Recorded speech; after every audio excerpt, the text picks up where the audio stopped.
Vamos a pasar a la siguiente intervención, que es la de Alejandro Santiago González, que es conservador del Jardín Botánico de Castilla-La Mancha y que, bueno, pues también cuando planteamos este primer simposio, pues se prestó enseguida también a participar y a colaborar, y le agradecemos muchísimo también pues su presencia aquí y por lo que nos va a contar y, por supuesto, pues en representación de esta institución, ¿no?, del Jardín Botánico. Él nos va a hablar de las implicaciones histórico-culturales de las plantas comestibles. Muy sugerente el título. Adelante, Alejandro. No sé si se oye bien. Por ahí se oye un poquito flojo. ¿Se oye bien? ¿Oís bien? Es que ¿no? Yo no tengo una gran voz, entonces a veces se me escucha regular. Para hacer la presentación normal, ¿sale aquí? No, sale aquí bien. Vale. Bueno, sin darle muchas vueltas, yo lo que pretendía es hacer algo muy divulgativo, sin meterme en nombres de especies, aunque algunos saldrá, incluso algunas cosas en latín, con el perdón de los latinistas, que lo siento mucho, voy a hacer lo que pueda, algunas cosas en griego, pero la botánica es uno de los sitios donde se mantiene viva, tanto el latín como el griego, y el conocimiento de estas, por lo menos a mí, me sirve para entender de dónde vienen las plantas y cuál es el significado de esos nombres. Algo iremos diciendo. Bueno, al principio, cuando pensé en qué podía contar sobre plantas en un simposio como este, en un entorno tan interesante, pensé en que a veces lo que damos por sentado no es tan así. Lo que consideramos que es nuestro no es tan nuestro y que todo es al final una consecuencia de muchas casualidades y de muchas circunstancias puntuales que hacen que hoy en día tengamos el panorama que tenemos. Y sobre todo en torno a las especies vegetales comestibles, que es de lo que vamos a tratar. En este caso, he puesto antes de cuáles serían los orígenes de, pues un poco la base de la alimentación en diferentes zonas del mundo en lo que es la época del Paleolítico.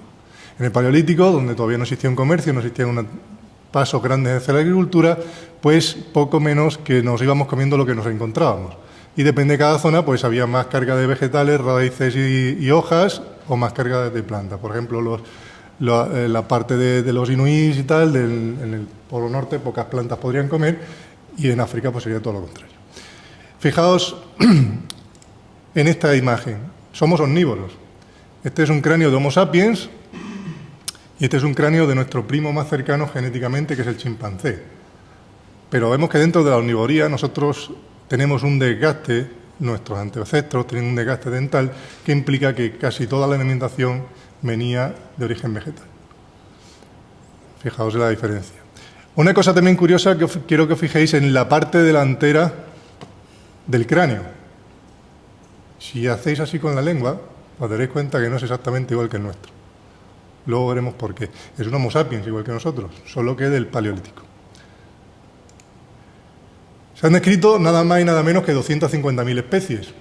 A veces yo de broma digo que si quieres dedicarte a algo en lo que nunca sepas nada de eso, dedícate a las plantas. Es imposible saberse 250.000 de especies. Biológicamente yo creo que no nos cabe toda esa información en el cerebro, pero bueno. Entonces, de todas esas plantas, 30.000 son comestibles. 30.000 especies son comestibles. Básicamente todo lo que no es venenoso, que no que nos mata, son comestibles. Bueno, pues hay que filtrar un poco más, porque no vamos a contar 30.000 especies porque sería imposible. No obstante, son el 80% de la dieta del ser humano. Aquí fijaros que vemos otra vez esta imagen del Paleolítico, donde los dientes casan uno encima de otro, y aquí vemos cómo es el Homo sapiens actual. Este es un cráneo neolítico. La diferencia entre esta y esta, que es el que tenemos actualmente, con los dientes hacia afuera, es la agricultura. Somos capaces de consumir una serie de alimentos que requieren un menor desgaste dental, como veis estos dientes están menos desgastados, en forma de harinas, en forma de herbívoros, en forma de... Y eso nos lo podemos permitir porque vivimos en sitios establecidos hace 8.000, 10.000 años. ¿Vale? El neolítico consigue que consigamos hacer una cosa, que es decir la palabra feo, por ejemplo. Ese sonido fricativo se consigue por la agricultura. Por lo tanto, estamos ligados a esa agricultura temprana. Fijaos, la agricultura poco a poco va seleccionando aquellas plantas con más nutrientes, más fáciles de cultivar y que son más rentables en nivel eficiencia-eficacia. Por lo tanto, de esas 200.000, nos quedamos de 30.000 que hemos dicho que eran alimentarias o no podíamos comer, nos quedamos en 30 especies. De ellas, 5 consideran el 60% de todas las calorías que ingieren los seres humanos. Son cereales, 5 cereales. El trigo, el arroz, el maíz, sobre todo, el sorgo y el mijo. ¿Vale? 30 siguen siendo muchas.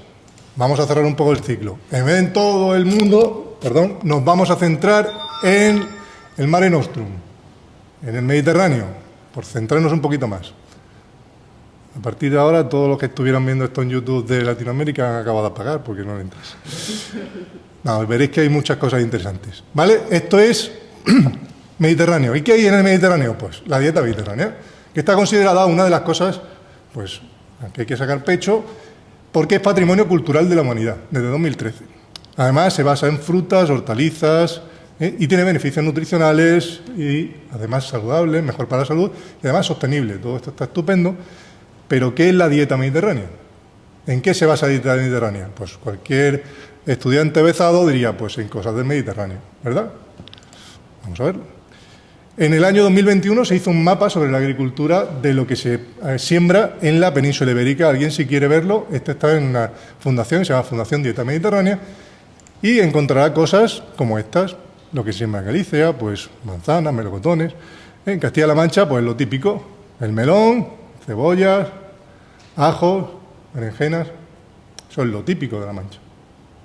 ¿O no? Bueno, pues cuando hemos establecido más o menos un entorno geológico, o sea, geográfico, vamos a meter una línea temporal. Vale, ¿la dieta mediterránea de cuándo? ¿De cuando éramos así? ¿De la antigüedad? ¿De los labriegos? Gente, pues más o menos de la clase baja en el Renacimiento, la dieta de los reyes o la dieta mediterránea de los influencers. ¿Cuál es la verdadera? Pues yo creo que la influencer mejor que tenemos todos y que no se nos viene a la cabeza a la hora de hablar de nutrición y de dieta es la abuela. Entonces, para nuestra abuela, una dieta mediterránea es la de toda la vida, ¿no? Una palabra muy bonita que usamos siempre. Algo que tiene más de 2 generaciones es de toda la vida.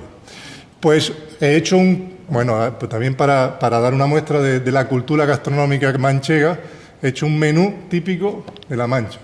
Tengo que decir que yo soy de Cádiz y puede ser que me equivoque, pero bueno, he pedido consejo a los manchegos y me han dicho que es verdad.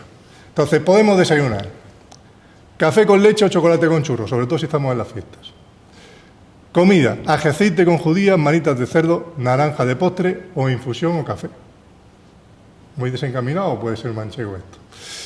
Pisto manchego con huevo y de postre una manzana. Fijaos, he puesto en negrita lo que viene de las plantas. Bueno, casi todo.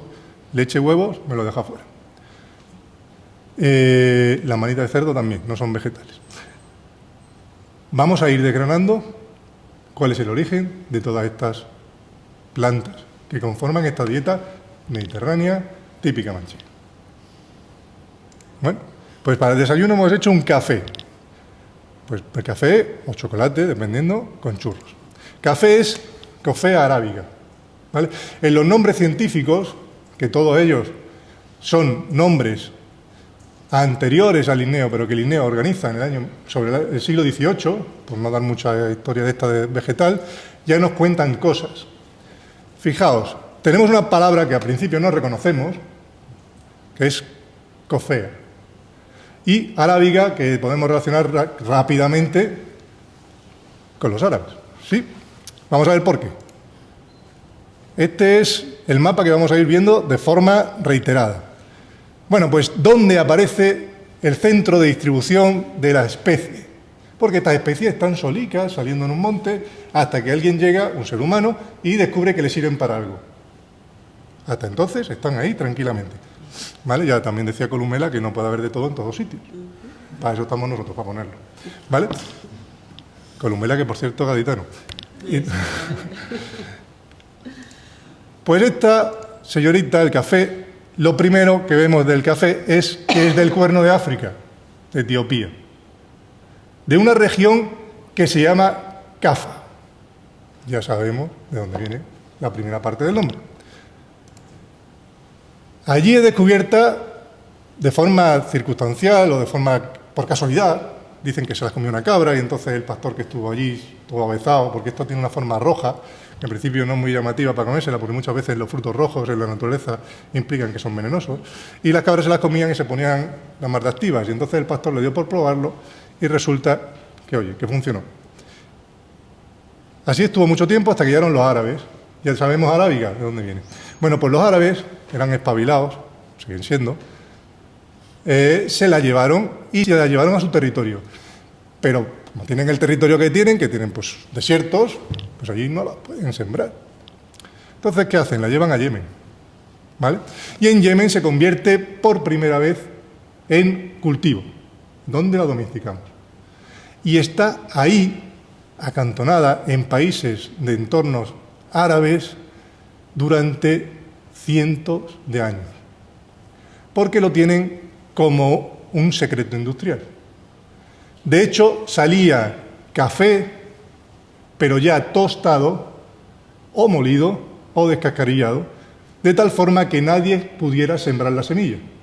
Los etíopes no lo comían así, tomaban la semilla verde. Pero estos lo tuestan para fastidiar la semilla y que nadie la pueda cultivar. ¿Y de qué puerto sale? Puerto sale de un puerto que se llama Moca. Aquí todo cuadra, el café Moca. Pues ahí lo tenemos. Hasta que, bueno, hay algún intento de sacarlo hacia la India por algún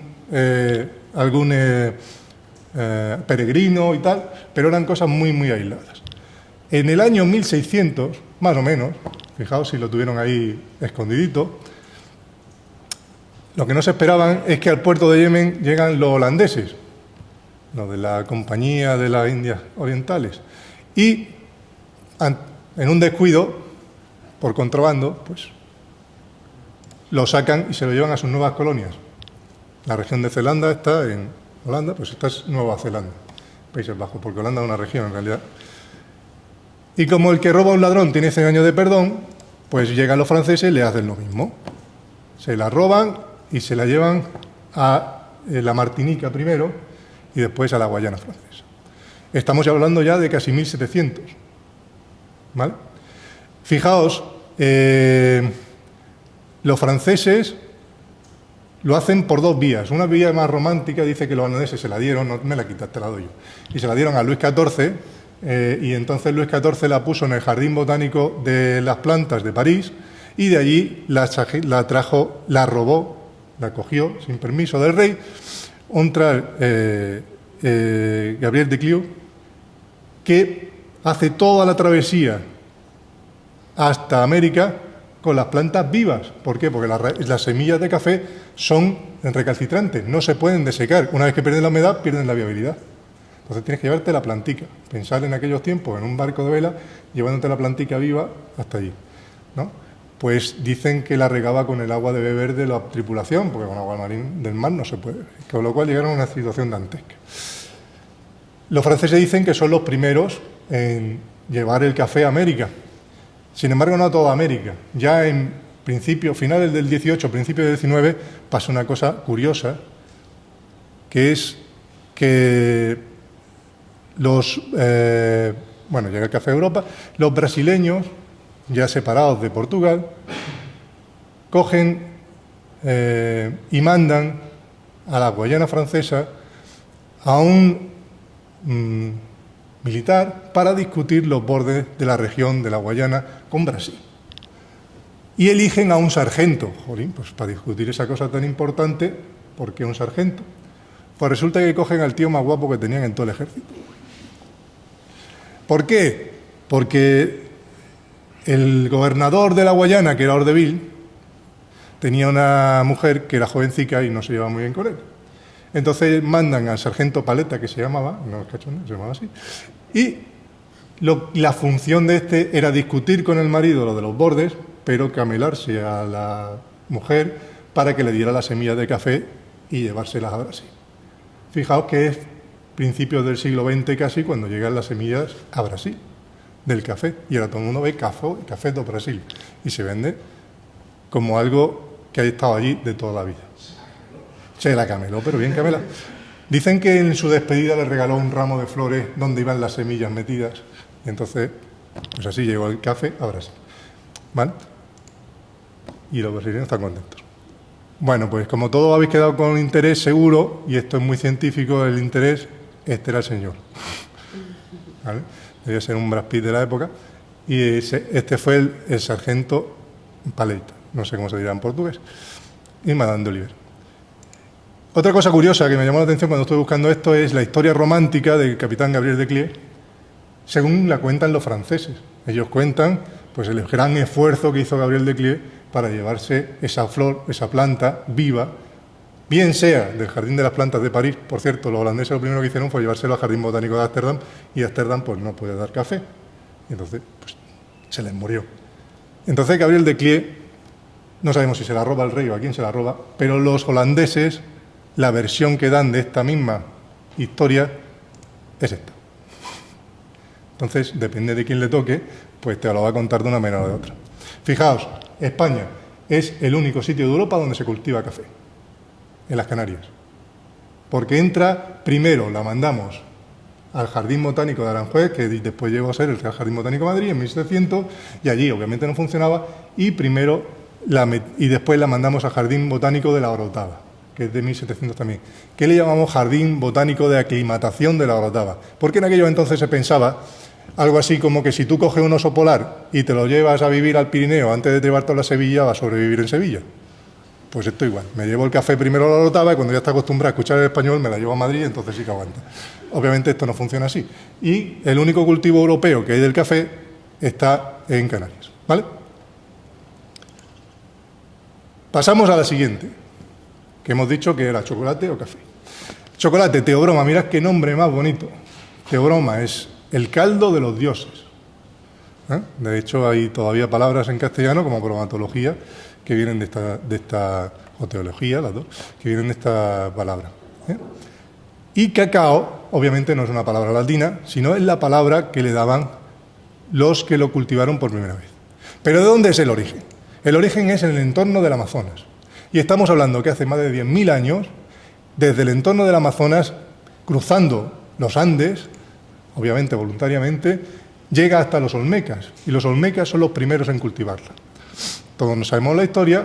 Llega Colón, encuentra un montón de cosas, entre ellas le dan semilla de cacao, pero al principio parece ser que no se le dio mucha importancia. Y no se le dio mucha importancia porque la tomaban con agua machacada, o bien el grano, la nuez de cacao, directamente al diente. Y lo usaban sobre todo los guerreros, porque daba pues energía, es energizante. Pero está muy amargo, realmente. El cacao, el que ha tomado un chocolate del 99 o del 100, pues me puede imaginar cómo está. Entonces no le dieron mucha importancia. Una cosa interesante es que después, bueno, en los primeros viajes de Colón, los cronistas escriben, sobre todo los italianos, que el chocolate, tal como comían, el cacao, era francamente desagradable. Tiene un aspecto sucio cuando se pulveriza, parece como barro. Y cuando lo veían, como lo veían los guerreros, ellos pensaban que estaban bebiendo sangre, porque se quedaban la boca manchada. Sin embargo, Hernán Cortés sí que vuelve a llevarlo, pero ya no lo lleva a la corte, sino, bueno, pues lo vuelve a llevar porque él entendió el uso militar que tenía el cacao, para energizar a las tropas. Decía que por solo pieza de cacao podía estar un hombre andando todo el día y no podría cansarse, ¿no? Entonces llega, por ejemplo, al monasterio de Piedra, en Zaragoza, y es allí donde empiezan a producirlo. De hecho, tiene una gran introducción en lo que es la cultura, los monasterios, porque se entendía que esa bebida no cortaba el ayuno. Ellos tenían obligación de ayuno, pero como era una bebida, pues pensaban que eso no cortaba el ayuno, no era un alimento. Y ahí se queda. Y pasan 100 años hasta que a alguien se le ocurre mezclarlo con azúcar. Fue en el 1500 y pico. ¿Vale? De hecho, pasan otros 200 años, hasta 1700 no se abre la primera tienda de café, de chocolate, en París, no en España. Y desde ahí se lleva a las colonias de Francia, que son en la Costa de Marfil, donde son las primeras sitios donde se cultiva por países europeos. Y ya estamos hablando casi en 1800. De hecho, la primera fábrica de chocolate se hace en Suiza en el año 1800 y pico. O sea, fijaos, entra por España y no nos damos cuenta de nada y ahí se lo llevan. Sin embargo, sí que queda aquí en las costumbres y en las bebidas, sobre todo del clero y de alguna parte de la nobleza. De hecho, una forma de contar el chocolate, el peso del chocolate, es en jícaras o ícaras. Y es ni más ni menos que el nombre que le daban los olmecas y los aztecas a esta taza donde sí ellos se lo bebían. ¿Vale? Recordad que hemos dicho que los italianos, los primeros que iban en los viajes con Colón, no tuvieron la agudeza, bueno, luego lo tuvieron para otras cosas, como para apuntarse el nombre del continente entero, y le pusieron Américo, pero no tuvieron la agudeza de entender que el chocolate podía ser interesante, porque pensaban que estaba amargo y por ese rostro que les dejaba, que parecía ensangrentado, y era ellos consideraban que era una cosa casi diabólica. Y debo decir que ahí cometieron pues un craso error. El chocolate, pues como sabéis, es uno de los mayores placeres que se pueden tener legales. Vemos otra planta. Hemos dicho churros. ¿El churro qué lleva? Pues principalmente harina, aunque algunas veces lleva patata. La patata no la vamos a dejar para el final. ¿Vale? El trigo. Este sí que es de aquí. De hecho, Vavilov vino a ver cuál era el origen de los cultivos y pensó en el trigo como origen en La Mancha como origen del cultivo del trigo. Pues nada más lejos de la realidad es del origen del trigo, está entre el Tigre y el Éufrates, bueno, una zona cercana al creciente fértil y se domestica por primera vez en esa zona. De hecho, lo conocemos en el Mediterráneo a través de los egipcios. De ahí pasa a los griegos, por la diosa Demeter, está dedicada a él, y de ahí a los romanos. Fijaos qué cosa más interesante, el trigo en su origen tiene esta distribución. La planta silvestre necesita que le labren el suelo, o sea, no tener competencia, porque es anual, tener un suelo muy rico y además tener eso, pues zonas muy amplias donde no haya árboles, para que no le den sombra. Eso en la naturaleza se encuentra muy pocas veces, y más en la naturaleza hace 10.000 años. Sin embargo, el trigo se encuentra con una especie, que es el Homo sapiens, que hace todo eso para ella. Corta los árboles, labra el suelo, los abona, porque además el trigo agota el suelo, en 2-3 años lo agota. Entonces, fijaos, el área de distribución del trigo coincide un poco con el área de expansión de los seres humanos, una de ellas. Pensad que la otra área son el arroz y el maíz. Y esta es la expansión de los seres humanos en el Neolítico. Estamos ligados a esas plantas altamente calóricas y que nos podíamos llevar como semilla seca de un sitio a otro. Llegamos a la comida. Aceite con judías, manitas de cerdo, naranja, infusión y café. Bueno, pues debo decir que la primera vez que probé este plato fue cuando vine a Albacete, pues mi mujer es de aquí, y me lo preparó su abuela. Y estaba estupendo. Lo que pasa es que yo vine en agosto. Y claro, una abuela manchega, pues una abuela manchega, no te quedes con hambre, come más. Y entonces 3 platos de estos, yo creo que dormí una siesta de 6 horas. No sé si hay récord con respecto a eso, pero puede estar ahí. Es muy calórico, ¿vale? Pero su ingrediente fundamental son el ajo, el aceite, las judías, que ahora veremos de dónde salen. Pues el ajo y el aceite, obviamente sí son mediterráneos. De hecho, los parentales silvestres sí se pueden encontrar sobre el Mediterráneo. En el ajo, fijaos que se llama Allium sativum. Todo lo que significa pone sativum es que es cultivado, para diferenciarlo del Allium que es silvestre, ¿no? Y el olivo es olea, de ahí sale oliva, óleo, todos esos aceites europeos. Vale.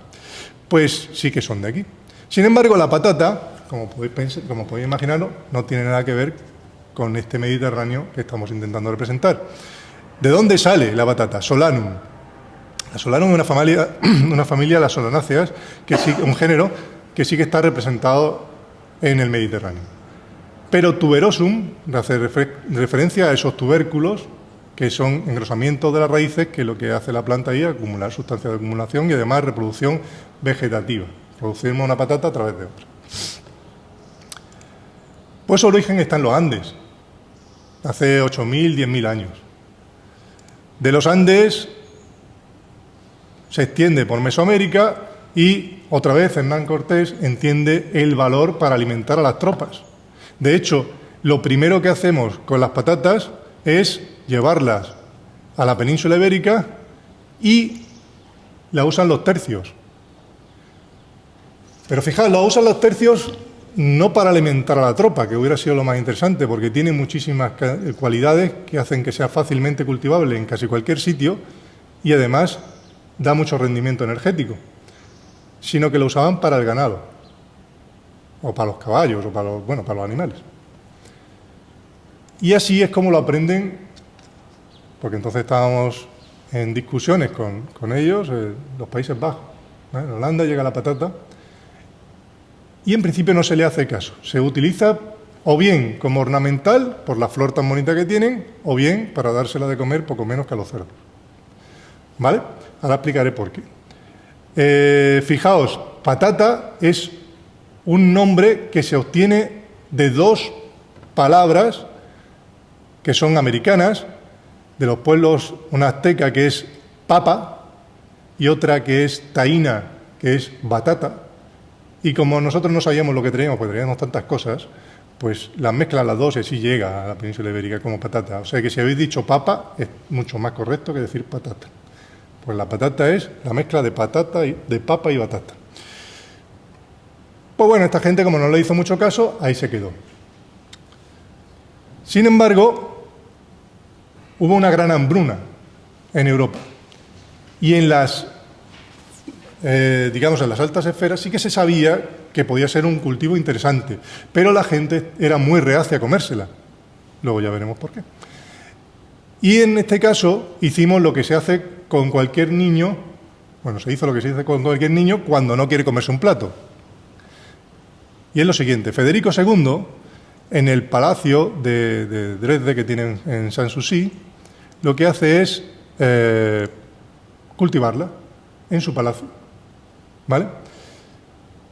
Y pone guardias en la puerta, con escolta. Y le dice a los paisanos de al lado: ni se ocurra tocar esto. Todo me lo como nada más que yo, porque para eso soy Federico II. Y vosotros no la toquéis. ¿Qué pasó? Consecuencia inmediata: se la robaron, empezaron a cultivarla y empezaron a comerla. Y eso se llamó el decreto de la patata. Puso por ley que no se podía comer. Y como lo puso por ley, hicimos lo contrario. Y así consiguió que el pueblo empezara a consumir la patata y se superó una gran hambruna. Los franceses empezaron a hacer algo parecido también desde el Jardín Botánico de las Plantas de París, y como el conocimiento en ese caso viene de textos latinos escritos por los científicos de la época que escribían en latín como lengua de la ciencia, el nombre que se les pone a la patata es el que es la transcripción literal de fruto de tierra, y es pontetag.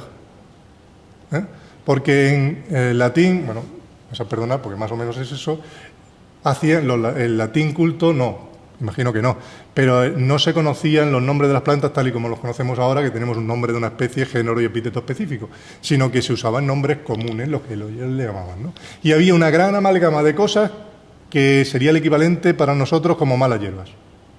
Entonces, malas hierbas tendrían Malus terrae, que son las que crecen por debajo de la tierra, y Malus en general, que crecía frutos que venían bárbaros, venían de fuera de las provincias romanas. Entonces, salvo bayas y frutos secos, eran Malus o Malus terrae, cualquiera de las dos cosas. Pues estos eran Malus terrae. Si cogen Malus terrae o Malum terrae, lo traduces directamente, pues sale pontetag. ¿Vale? En alemán se dice Kartoffel porque es una palabra parecida a tartuflo, que es el nombre de la trufa, que sí que la conocían, italiano. ¿Por qué? Porque si le doy el nombre de algo que ya conoces y que además está bueno, pues te la vas a querer comer mejor. Entonces, a partir de ahí, el Kartoffel, ¿vale? A partir de, bueno, son los ingleses los que lo llevan otra vez, curiosamente, a Norteamérica. No llega por un camino natural, sino que llega a través de los ingleses por Norteamérica. Y ya esto es en la Revolución Americana, en la independencia, la guerra de la independencia. Pues hasta entonces no se regula o no se hace normal el comer patata tanto en América como en Europa. Fijaos si pasan tiempo desde el 1492 que llega la primera patata hasta que nos enteramos que se come, y para eso tienen que pasar los holandeses, los alemanes, ¿vale? Los ingleses. ¿Vale? Esto se ha quedado aquí. Ah, mira. Este es Federico II con sus guardias yendo a ver quién había robado las patatas, ¿no? Y aquí están cultivando patatas. Fijaos qué bonito, o sea, qué interesante. Por esto no se la comían. Esta es la patata, una solanácea, ¿vale? Su flor y el tubérculo. Claro, se parece muchísimo a la mandrágora, que todo el mundo conocía como muy tóxica. Entonces, claro, si tú le dices esto se come, dices sí, empieza tú, ¿vale? De hecho, a la tumba de Federico II se le ponen flores y patatas. Este es el Palacio de Sanssouci hoy en día. Phaseolus, las judías. Vale. Eso sí, de aquí. Perdón. Voy a ir mucho más rápido porque me he comido media hora. Phaseolus 7 de aquí. Bueno, pues no, también de los olmecas. Se le llama así Phaseolus y del nombre frijoles por el nombre griego que se le daban los griegos a las habas, a las vicias. Entonces, por similitud, le da ese nombre. No pertenecen a la misma familia, no pertenecen al mismo género y son americanas. Y sí entran con Colón. Fijaos que los Phaseolus, todos estos de aquí, son americanos. La vicia sí son euroasiáticas, aunque no están en el Mediterráneo, y las vignas son africanas. A todo esto le damos el nombre de judías, ¿vale? Son especies que no tienen nada que ver unas con otras, ¿vale? La naranja, Citrus porcinensis. Cuando hay un por, entendemos que es un híbrido, ¿vale? Pues esta fruta es la hija del amor prohibido entre una mandarina y un pomelo, ¿vale? Y entonces, en el sánscrito ya se le daba este nombre, naranja, que los árabes nos trajeron hasta la península ibérica. ¿Cómo fue eso? Bueno, pues en la zona esta de India, China, se consigue ese híbrido, de forma natural aparece en India, y fueron los chinos los primeros que lo cultivan, y los omeyas son los que lo traen a la península ibérica. Y aquí hay una zona muy interesante en Toledo, el Huerto del Rey, es una zona muy interesante donde se practicaba, se metían todas estas frutas nuevas. Y en el Reino de Valencia, obviamente, quedó el cultivo. De ahí pasó a Francia, que fue la que la trasladó al resto de Europa y a América.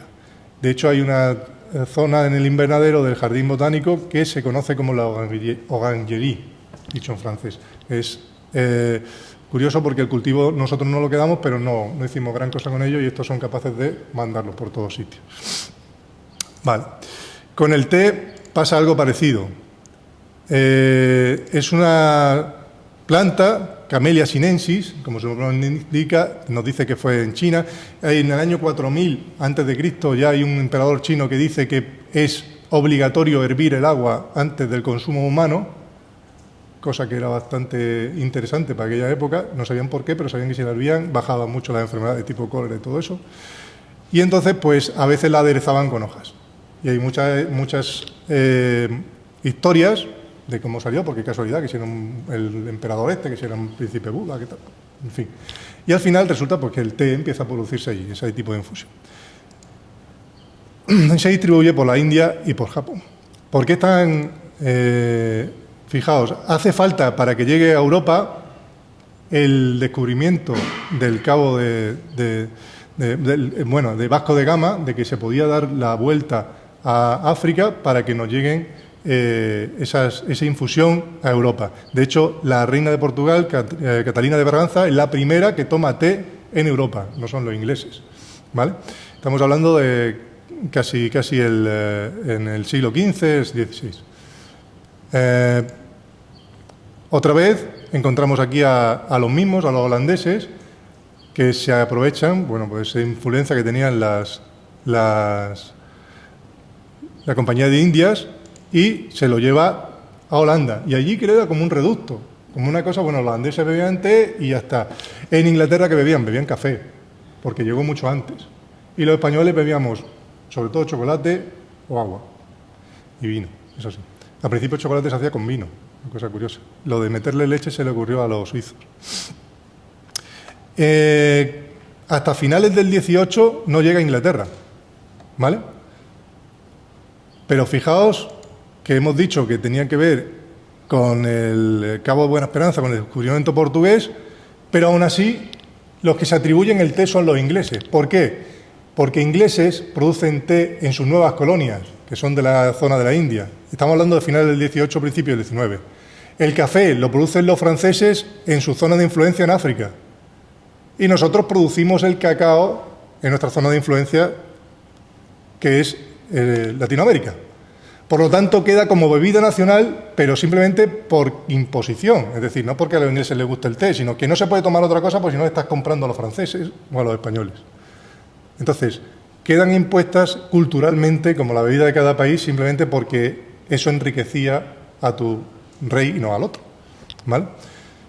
Pero ninguna de las tres plantas son originarias de ese sitio, ¿vale? Para la cena, ya termino, vamos a meter en el pisto. Bueno, pues un pisto manchego lleva muchas cosas, pero entre otras cosas lleva cebolla. Pues la cebolla sí que es de aquí. Bueno, el cultivo de cebolla, el coscoporro aquí en Albacete. Pues se llama Allium cepa. Se llama cepa porque la distinguían del Allium sativum, porque no es de aquí. Era un Allium, que es lo que yo conozco, pero con una cepa abajo, una cépula, un engrosamiento, que viene de la misma palabra que cepa, que es ese engrosamiento que tenían abajo, ese bulbo.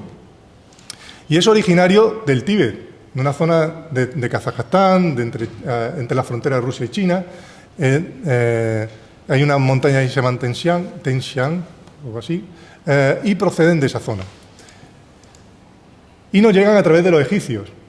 De hecho, en el Nuevo Testamento, o sea, en el Antiguo Testamento está escrito como al pasar el desierto de Sinaí, los israelitas se quejaban de que ahora comían maná cuando comían cebolla con no sé cuántas cosas cuando estaban en Egipto. Claro, no eran libres, pero... O sea, que ya se cita como alimento conocido por los egipcios, pero no era habitual en el Mediterráneo entonces.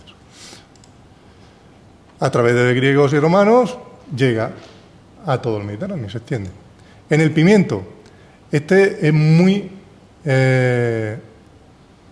novedoso, pero sí que se implanta antes que la patata, lleva también de América, y se implanta porque sustituía a la pimienta. Ambas dos vienen del nombre pigmentum, de pigmento, porque daba color a las comidas.